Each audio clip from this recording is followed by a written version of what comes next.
By far, the most chilling experiments we have uncovered took place at this Gothic estate known as Ravenscrag, halfway up Mount Royal in Montreal. It now houses the Allen Memorial Institute of Psychiatry of McGill University.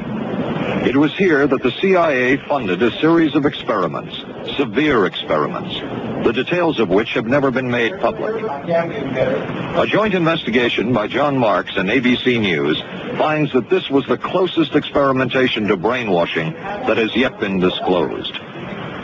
The work was done by the Institute's then director, Dr. Ewen Cameron. Val Orlico of Winnipeg, Canada, the wife of a member of the Canadian Parliament, was a patient of Dr. Cameron's.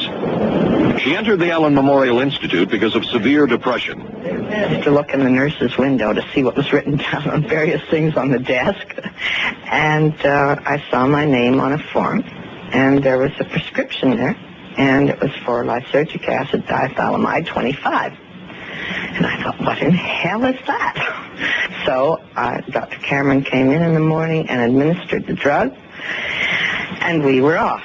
And then the drug began to take hold very rapidly because it was an IV injection. And things became very furry and very frightening, and had a lot of sensations that it's very difficult to recall. And it seemed to me that it went on for hours and hours and hours. I had several sensations. I was a squirrel in a cage. I was Alice who'd taken the wrong pill and suddenly grown very small, and I couldn't get off the bed. And what was I going to do? How was I going to get the pill that would make me larger again? And at least once, and sometimes 3 times a week, I had these injections for a period of approximately 2 months. And they were very, very frightening. They were very disagreeable. I thought it was all some sort of very different type of treatment, but certainly a helpful treatment for me. I didn't know anything else about it. Nobody explained it to me. Nobody ever asked me if I was willing to do it or anything. He had this feeling that he would be able to get through the resistance of illness and to reach deep changes very quickly. Did he? I don't think that when you look at that in retrospect, the hopes that he had have been in any way fulfilled. But Cameron would plunge on. The next step was what he called psychic driving. This involved almost endless tape-recorded messages and more drugs for the patient.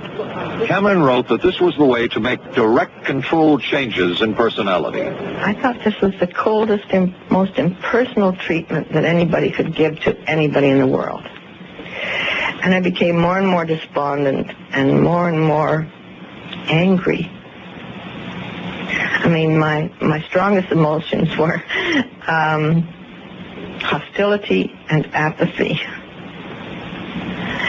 And I finally began to think, I don't care about anything, nothing matters. I just became so despondent that I thought I can't live like this any longer. The most severe technique Cameron used was de-patterning. He described it as breaking up the existing patterns of behavior by means of intensive electroshock therapy with prolonged periods of sleep. He carried out these experiments in something he called the sleep rooms. People in there were like babies. They cried and they were very disoriented. And we were very afraid of the sleep room. We used to walk very carefully against the side of the corridor that was opposite the sleep room with our backs to the wall when we'd go by.